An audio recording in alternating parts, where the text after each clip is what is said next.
everyone, and welcome to another episode of Crafty Beer Reviews. Today I will be reviewing the first pumpkin beer of the season. This right here is Dogfish Head Punkin Ale. Now, full disclosure, I have had this beer a couple of times in bottles and on draft, so this is not a new time for me tasting. It's not a first time at all. But I have not reviewed this one on the channel before, so I thought I would do it, especially because last year I really didn't get to a ton of pumpkin beers. All in all, I'm not a huge pumpkin beer fan, but I want to do a couple more beers this year, so this is a pretty fresh bottle at time of recording, of course.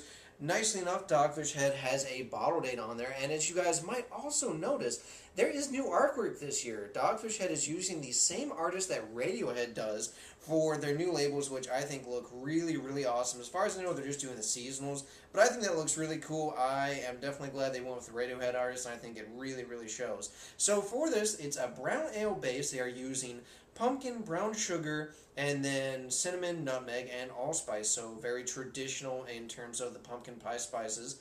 So guys, without further ado, let's go ahead and check out the aroma.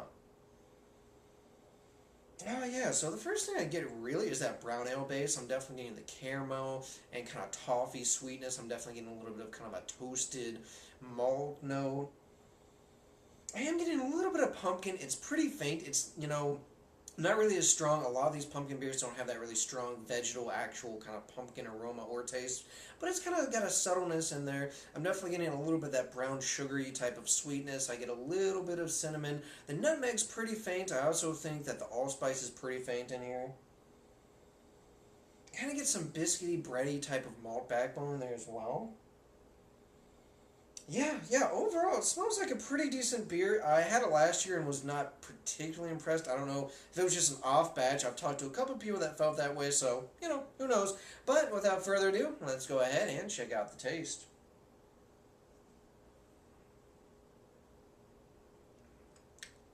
Oh yeah, just like in the aroma, I'm definitely getting those brown ale notes, but in the actual taste, I get a little bit more of the spices and the pumpkin, as opposed to the brown ale base being right up front. So initially, I definitely get the caramel, I definitely get that kind of brown sugar sweetness immediately, followed by a little bit of the actual pumpkin taste. Again, it's a very subtle note, and it's not surprising just because I believe they're using canned pumpkin, which is what a lot of brewing companies do if they use real pumpkin at all, and it's in there, but it's pretty subtle. I also get more of that cinnamon. The nutmeg's still pretty faint, but it's definitely in there a little bit more than the aroma.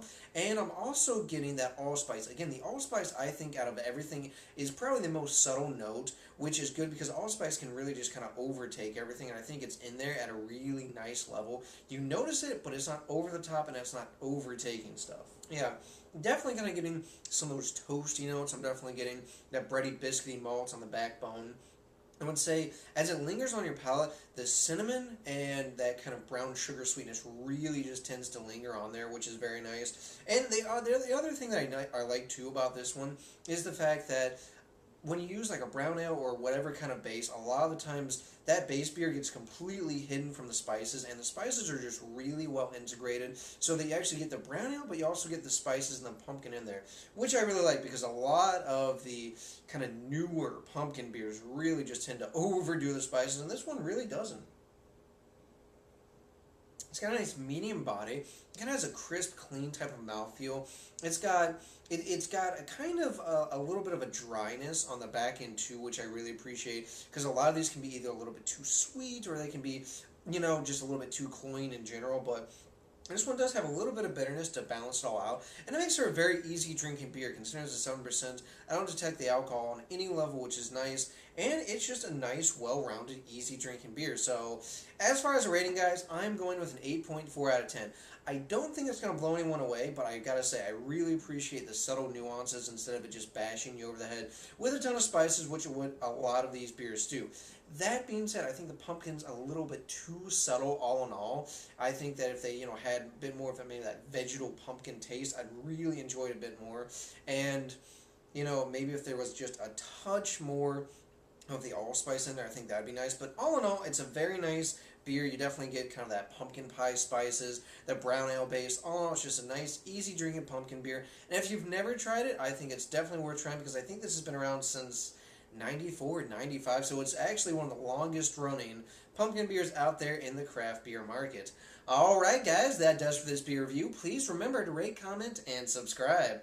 Alright guys, I hope to see you in another beer review, and please remember, I hope whatever you're doing involves good craft beer. See ya.